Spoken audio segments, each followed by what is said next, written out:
Duar, seperti itulah awalnya, sekitar 13,8 miliar tahun lalu dan itu diketahui lebih dari 100 tahun lalu. Semua yang kita lihat di ruang angkasa sekarang, planet, asteroid, komet, bintang, awalnya tidak ada di sana. Pada 1920-an, para astronom memiliki gagasan bahwa dulu alam semesta hanya satu titik.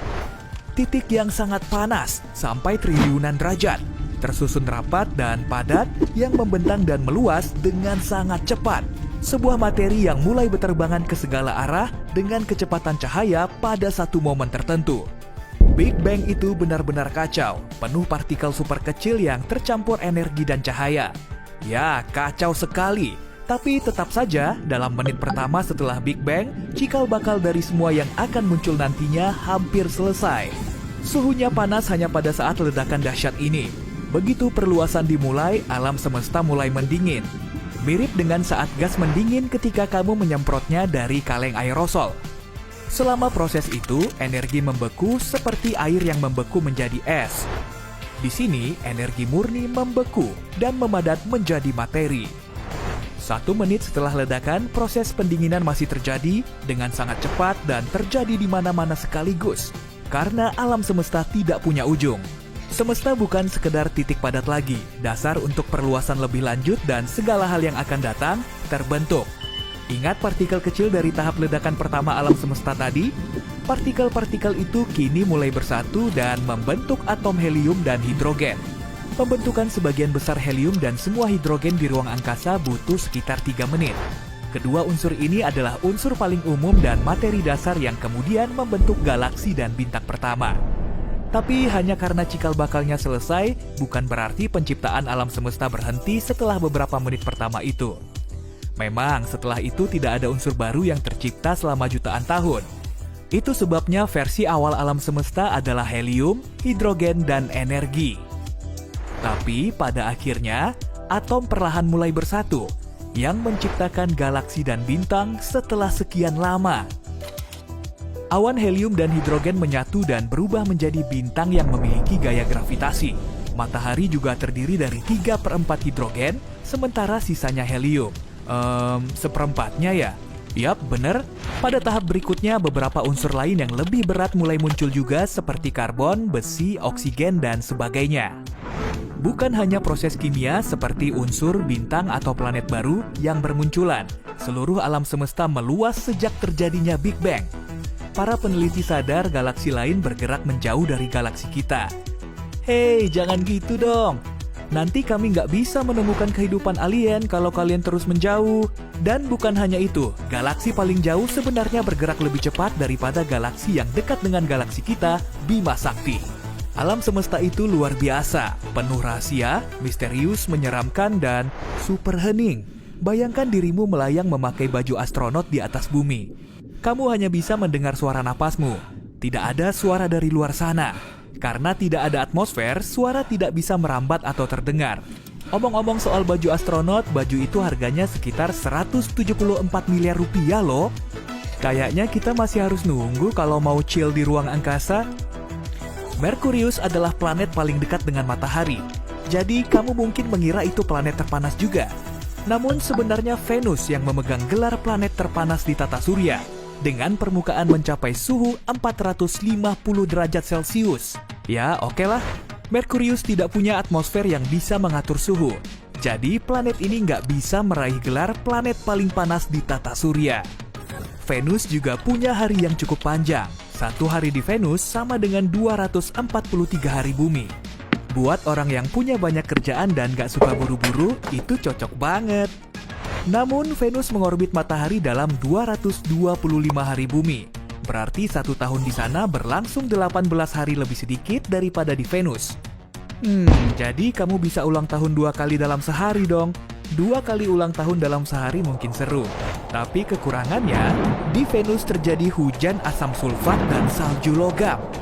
Gak seru lagi kan? Kalau bumi sih keren. Berumur 4,5 miliar tahun dan satu-satunya planet yang menopang kehidupan, bumi juga punya lebih banyak pohon daripada jumlah bintang di Bima Sakti. totalnya 3 triliun pohon, sementara bintang hanya 100-400 miliar. Kita mungkin telah menghitung pohon, tapi tetap saja sedikit sekali yang kita tahu tentang laut kita. Hanya 5% lautan yang telah dijelajahi. Jadi kita tahu lebih sedikit tentang laut daripada tentang Mars atau bulan yang permukaannya sudah dipetakan penuh. Aneh rasanya luar angkasa hanya berjarak 100 km dari kita jika dihitung dari atas permukaan laut bumi. Kayaknya deket banget ya, kadang buat sarapan aku juga harus jalan sejauh itu. Tapi hanya 5% alam semesta yang terlihat dari bumi. 68%-nya adalah energi gelap, sementara 27%-nya materi gelap yang tidak bisa kita lihat dengan teleskop. Begitu dekat, tapi jauh. Kita akan selalu melihat sisi bulan yang sama dimanapun posisi kita di bumi. Bulan berputar pada porosnya dengan kecepatan yang sama saat dia mengelilingi bumi. Ini disebut penguncian pasang surut. Matahari terbenam di Mars warnanya biru loh. Itu terjadi karena debu halus di planet merah ini memiliki ukuran yang sempurna untuk memungkinkan cahaya biru masuk ke atmosfer Mars. Jadi cahaya biru itu tersebar lalu mendekat ke arah laju matahari tidak seperti cahaya warna lain. Alam semesta penuh dengan keajaiban dan salah satunya adalah planet yang terdiri dari berlian. Wow! Ukurannya 2 kali lebih besar dari bumi dan para ilmuwan percaya planet itu sebagian besar tertutup berlian dan grafit. Untuk pergi ke sana, kamu mungkin butuh baju astronot yang mahal banget itu, juga pesawat luar angkasanya.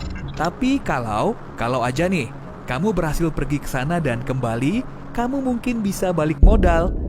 Para ilmuwan juga punya beberapa prediksi tentang akhir dari segalanya. Astaga, kalian siap? Pada tahap awalnya, seluruh alam semesta padat dan rapat. Jadi semesta itu sangat-sangat tebal. Tapi setelah kira-kira 400.000 tahun, alam semesta terus meluas yang membuatnya lebih transparan. Cahaya yang terpancar kuat itu kita kenal sebagai radiasi latar belakang gelombang mikrokosmis atau CMB. Wujudnya seperti saat kamu menyalakan TV di saluran kosong. Saat kamu melihat titik-titik statis hitam putih yang bergerak di layar. Seperti itulah CMB dan cahaya dari semua energi yang dilepaskan pada saat Big Bang. CMB masih ada. Para astronom bisa melihatnya lewat teleskop gelombang mikro. Meluas dan tak pernah berhenti, alam semesta masih melebar setiap detik pada kecepatan luar biasa, sehingga menyebabkan benda di ruang angkasa selalu saling menjauh. Cepat sekali menjauhnya. Kita tahu karena matahari dari galaksi lain tampak lebih merah dari seharusnya.